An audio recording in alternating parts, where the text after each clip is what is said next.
Lionel Quatrain, vous êtes responsable du plan bâtiment durable Rhône-Alpes. Expliquez ce que la région va proposer, notamment aux citoyens, aux habitants de Rhône-Alpes en matière de rénovation énergétique du bâtiment, des logements, mais aussi de certaines entreprises. La volonté de la région, c'est de faire comprendre à nos concitoyens l'intérêt pour eux de la rénovation. C'est de leur faire comprendre qu'ils peuvent trouver demain une offre structurée, dynamique, compétente, qui soit capable de les rassurer et de faire les travaux qui sont nécessaires pour leur bâtiment, leur logement ou leur bâtiment de bureau tertiaire. L'idée, c'est bien évidemment de faire coïncider une offre et une demande pour que le marché se développe. Aujourd'hui, nous avons un objectif de diminution de nos consommations d'énergie et de réduction de nos émissions de gaz à effet de serre. Eh bien, l'idée, c'est de faire de cette contrainte environnementale, qui peut apparaître comme telle, une formidable opportunité économique pour le secteur du bâtiment, et faire en sorte que le bâtiment puisse, au travers de la rénovation énergétique, retrouver un nouveau souffle.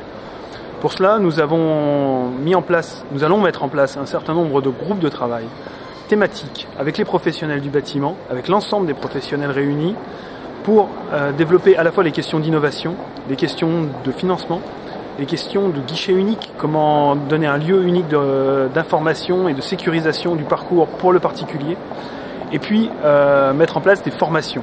Alors les formations, c'est à la fois pour les maîtres d'ouvrage, pour les maîtres d'œuvre, mais également pour les entreprises, et puis c'est plus prosaïquement, et j'allais dire plus en adéquation avec les compétences de la région, la formation initiale des plus jeunes, pour leur apprendre que le bâtiment, c'est aussi des métiers dans la rénovation, ce sont aussi des métiers d'avenir et que dans ce cadre-là, avec l'émergence de la rénovation énergétique, eh bien, ils trouveront des débouchés avec les formations qui leur seront proposées.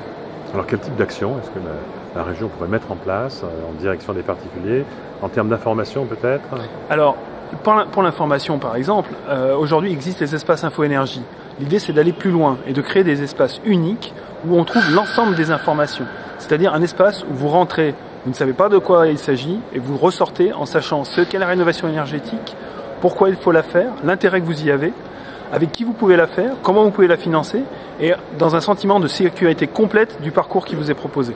C'est-à-dire que vous n'avez pas ce discours ambiant latent qu'on peut entendre aujourd'hui de tous des margoulins, tous des voleurs, vous allez vous faire avoir. Non, demain on sécurise et on vous envoie vers des entreprises compétentes qui sont capables de vous expliquer et de comprendre vos besoins pour mieux y répondre.